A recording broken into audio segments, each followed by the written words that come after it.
here in India. Only through Monday and Tuesday was there a big gangster crackdown across all large parts or swaths of North India. We also brought to you the gangster confession and the gangster terror tape. One of the aspects that stood out is that the jails were being used as epicenters or hubs for the operations of these gangster networks. Now we move on to another development, and this is not just Delhi jails. This is a realization that the Gujarat ATS has now made a huge startling observation, and they pointed this out. Even as they are cracking down and making a major drugs haul, they are turning around and saying that all of this is being operated from the jails of Punjab. Now, this drug nexus in jails is what the Gujarat ATS has now blown the lid off. The Gujarat Punjab drug trail, 40 kilograms of drugs worth 200 crores has been seized by the Gujarat ATS. The consignment was ordered by a Nigerian citizen who is lodged in an Amritsar jail. Now, the suspect, Miraj Rahmani, is in a Kapurthala jail and he is linked to seized drugs. Nigerian citizen ordered the drugs from a man named Abdullah in Karachi. Abdullah dispatched the drugs via Pak fishermen towards the Gujarat border. Suspects Jaggi and Sartaj travelled from Punjab to Gujarat for this entire consignment. The exchange was set to take place at a beach, near the Gujarat border. Suspects Jaggi and Sartaj have been nabbed by the Gujarat ATS, and the Gujarat ATS is also preparing to take the custody of Nigerian citizen who's lodged inside the Kapurthala jail.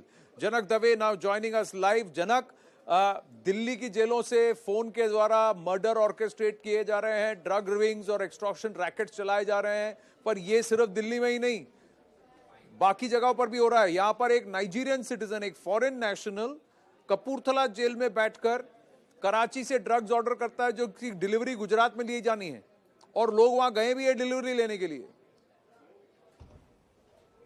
बिल्कुल आनंद, देखिए बहुत बड़ा खुलासा है Gujarat ATS से, चूंकि हर बार ये कहा जा रहा था, गुजरात पुलिस के अधिकारियों का मोरल तोड़ते हुए सवाल ये पूछे जाते रहे कि क्यों केवल गुजरात से पकड़ा जा रहा है और उसके मास्टरमाइंड कौन है, माफिया कौन है, क्यों उनको धरा नहीं जा रहा. लेकिन अब चूंकि पिछले एक साल में अगर आनंद देखे तो लगभग 6,700 करोड़ का ड्रग्स गुजरात एटीएस पकड़ चुकी है. उसमें से लगभग 1,200 से 1,500 करोड़ के आसपास का ड्रग महज पंजाब की जेलों से जेलों के अंदर बैठे माफिया मंगवा रहे हैं.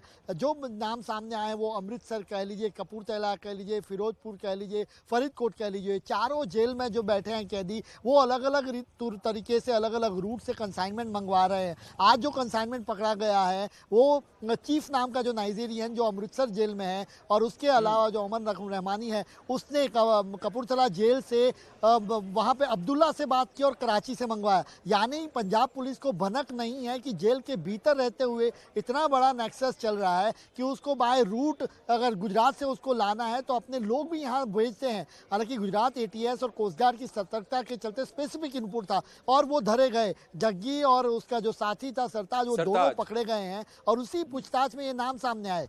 बिल्कुल.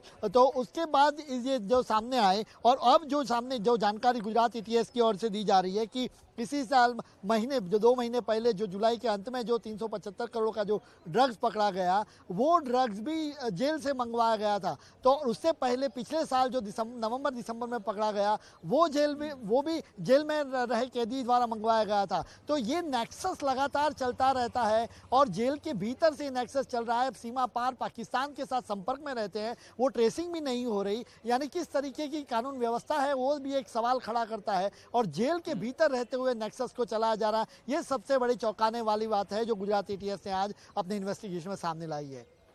ये कितने टाइम से इस जेल में लॉज है ये नाइजीरियन सिटीजन? ये ऑर्डर कब प्लेस किया गया? तो ऐसा है कि इसकी गिरफ्तारी ऑर्डर के बाद हुई, ऐसा कुछ नहीं है, या फिर ये जेल में बैठ के ये पूरा धंधा चला रहा है? और इन लोगों को, जग्गी और सरताज, ये क्या इस नाइजीरियन से कांटेक्ट में थे या इसमें और भी लोग शामिल हैं? जनक,